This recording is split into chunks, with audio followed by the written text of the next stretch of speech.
உலக championship carrom போட்டியில் 3 தங்கம் வென்ற காசிமாவுக்கு 1 கோடி ரூபாய் பரிசுத் தொகை வழங்கப்பட்டுள்ளது.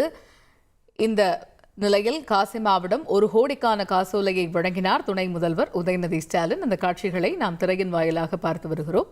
இது பற்றிய கூடுதல் விவரங்களை எமது செய்தியாளர் சமயமணிவன் விவரிக்க கேட்போம். சமயமணி, வணக்கம். முழு விவரங்கள் என்ன? வணக்கம்.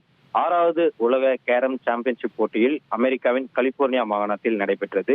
இதில் பல்வேறு நாடுகளைச் சேர்ந்த வீராங்கனைகள் பங்கேற்ற நிலையில் தமிழக வீராங்கனையான காசிமாவும் பங்கேற்றிருந்தார். 17 வயதான காசிமா இந்த போட்டியில் பங்கேற்று 3 தங்கப் பதக்கங்களை வென்று அசத்தியுள்ளார். இந்த போட்டியானது கடந்த மாதம் நடைபெற்ற நிலையில் தற்போது காசிமாவுக்கு 1 கோடி ரூபாய்க்கான பரிசு தொகையானது அறிவிக்கப்பட்டுள்ளது. தமிழ்நாடு அரசு சார்பாக இந்த அறிவிக்கப்பட்டுள்ள இந்த 1 கோடி ரூபாய் பரிசு தொகையை துணை முதலமைச்சரும் விளையாட்டு மேம்பாட்டுத்துறை அமைச்சருமான உதயநிதி ஸ்டாலின் காசிமாவிடம் அதற்கான காசோலையை வழங்கினார். குறிப்பாக கடந்த மாதம் நடைபெற்ற 6வது உலக கேரம் சாம்பியன்ஷிப் போட்டியில் அமெரிக்காவின் கலிபோர்னியா மாகாணத்தில் நடைபெற்றது.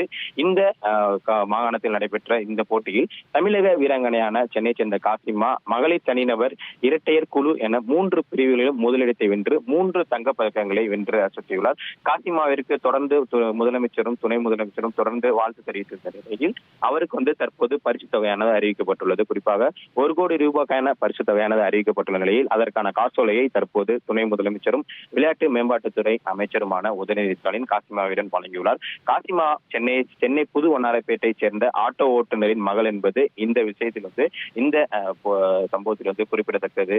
ஏன்னா அவர் தந்தை தான் அவருக்கு தொடர்ந்து உறுதுணையாக இருந்து அவருக்கு கேரம் கற்றுக் கொடுத்து இவ்வளவு தூரம் கொண்டு வந்துள்ளார். இதனைத் தொடர்ந்து அவருக்கு தற்போது இந்த 1 கோடி ரூபாய்க்கான பரிசு தொகையை அறிவித்திருப்பது என்பது அவரது குடும்பத்தார் மத்தியிலும் அவரது பயிற்சியாளர்கள் என தொடர்ந்து அவரது சுற்றுச்சூழல் உள்ளவர்கள் மத்தியில் மகிழ்ச்சியை ஏற்படுத்தியுள்ளது.